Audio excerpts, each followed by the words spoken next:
নমস্কার বন্ধুরা, শাশুড়ি বৌমার কিচেনে আপনাদেরকে স্বাগত জানাই। আজকে আপনাদের সাথে দই পটলের রেসিপি শেয়ার করব।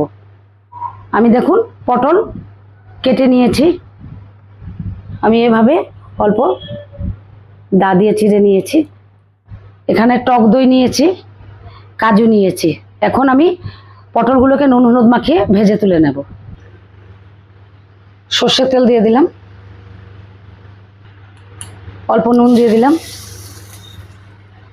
অল্প হলুদ গুঁড়ো দিয়ে দিলাম। এখন পটলগুলো দিয়ে দেব। এখন আমি পটলগুলো লাল করে ভেজে তুলে নেব। দেখুন পটলগুলো ভেজে নিয়েছি, এখন তুলে নেব।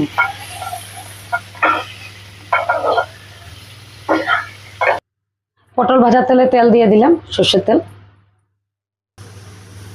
কালো জিরে দিলাম, 1 চামচ আদা বাটা দিলাম,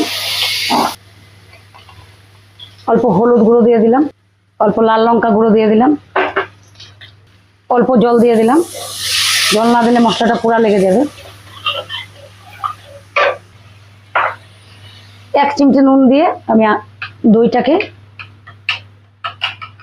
ফেটিয়ে নেব। এখন ফেটানো দইটা দিয়ে দিলাম। দইটাকে ভালো করে এখন মশলার সাথে মিশিয়ে নেব। এখন ভেজে রাখা পটলগুলো দিয়ে দেব।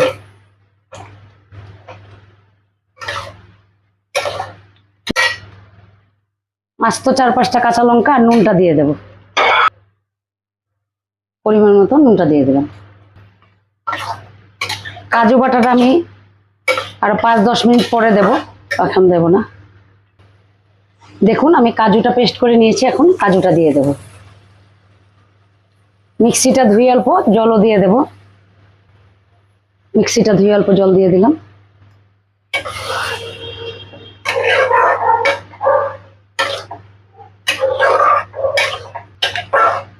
দেখুন আমার দই পটলটা রেডি। এখন আমি অল্প ঘি গরম মশলা দিয়ে নামিয়ে নেব। অল্প গরম মশলা দিয়ে দিলাম, 1 চামচ ঘি দিয়ে দিলাম। এই দই পটলটা গরম ভাতের সাথে খেয়ে দেখবেন, খুব স্বাদ লাগে। দেখুন আমার দই পটলটা রেডি। যদি আপনাদের ভালো লেগে থাকে এই রেসিপিটা, শেয়ার করবেন, আমার চ্যানেলটাকে লাইক করে পাশে থাকবেন।